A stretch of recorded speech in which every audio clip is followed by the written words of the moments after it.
Ето какви задължения имаш, ако си участник в ПТП. Без да съставаш опасност за движението, да спреш и да установиш какви са последиците от инцидента.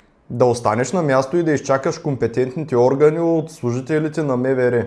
Докато чакаш служителите на МВР да вземеш всички мерки за обезопасяване на останалите участници в движението, както и да окажеш помощ на пострадалите, да не преместваш превозното средство или да не променяш състоянието му, освен ако не се налага с превозното средство да се откарат пострадалите до лечебно заведение.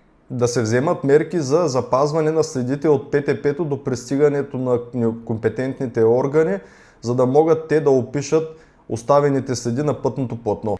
И разбира се, да не се употребява алкохол или наркотични вещества.